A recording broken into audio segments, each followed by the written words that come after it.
guys! Welcome back! Nung nakaraang vlog, nabanggit ko sa inyo na nag-aayos kami, nagkukumpleto kami ng requirements ng ate ko para sa Japan visa. Sa vlog natin today, share ko sa inyo yung buong process, kung ano yung agency na napili namin, kung magkano siya, kung ano yung mga requirements, at syempre kung ano ang resulta. Unahin natin sa agency na napili namin. Marami-rami naman ng mga agencies ang accredited ng Japan Embassy, pero ang top 2 na napili namin ng ate ko, yung Attic Tour sa SM North EDSA at yung isa naman sa Lucky Chinatown, yung Relly Tours and Travel. Ito kasing dalawang agencies na to, yung pinakamalapit sa amin dito sa Navotas, pero ang ending po, ang napili namin yung Attic Tours. Mas mura sana sa Relly Tours and Travel, nasa 950 pesos siya kung di ako nagkakamali, basta wala pa siyang 1,000 pesos. Kaya nga lang, dadayuhin pa namin talaga siya sa Lucky Chinatown. Kami, lagi naman kaming nasa SM North EDSA, kaya mas convenient sa amin yung Attic. Mas mahal siya, 1,680 po para sa single entry visa.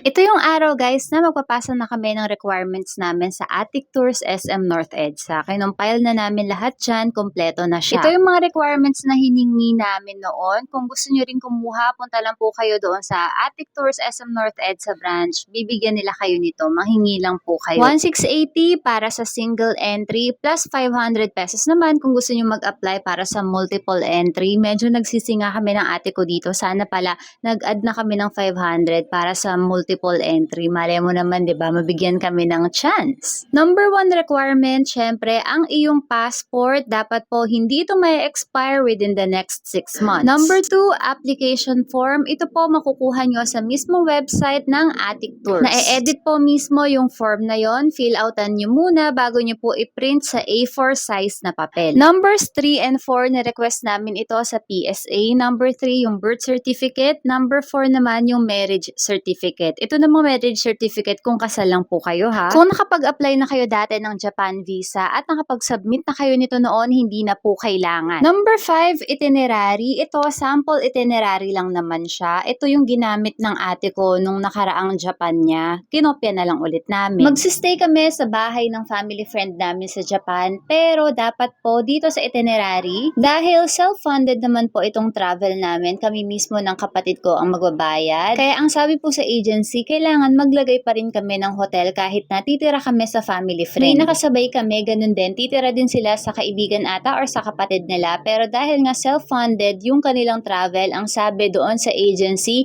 kailangan pa rin maglagay ng hotel, kailangan maglagay ng pangalan, pati na rin ng address ng hotel. Kahit na, alam mo yun, for reference lang, hindi naman talaga kayo tutuloy sa hotel na yun. Number 6, bank certificate. May bayad po ito, magre-request lang kayo sa mga bangko nyo. Yung presyo depende sa bangko. Kasi ako, ang binayaran ko, 120 pesos, ang ate ko naman, 200 pesos. Magkaiba kami ng bangko, pero ganun lang naman siguro nagre-range yung presyo niya, 100 to 200. Number 7, ITR, galing po sa BIR. Since parehas kami ng ate ko na may business, ayan, nag-request kami sa aming bookkeeper. May bayad din to, nasa 1,500 din yung binayaran namin. Paano naman kung wala kayo mapepresent na ITR? Kailangan lang po yung sa number 6 na requirement, yung bank certificate, dapat ay may kasama po itong bank statement para ma-prove yung transaction nyo within the last 6 months. At kung maaari din po, meron ding ADB or average daily balance doon sa bank certificate na isasubmit nyo. Sa application form, kailangan po mag-attach ng inyong ID picture. Nagpa-picture lang po kami sa photo line. Sabihin nyo lang po for Japan visa, 105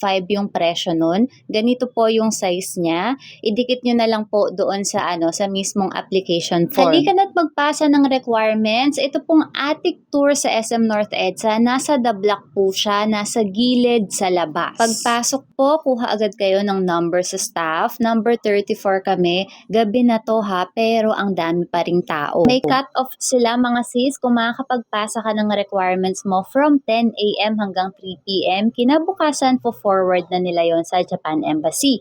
Pero katulad namin, Feb 19 ito, gabi na kami nakapagpasa, kaya hindi kami umabot. After ma-check kung okay na lahat ng requirements namin, kung kompleto ba siya, ayan, nagbayad na si ate. Sinasabi sa amin dito ni kuya na up to 2 weeks daw yung processing, pero yung sa amin, after 3 days lang po nasa amin na yung result.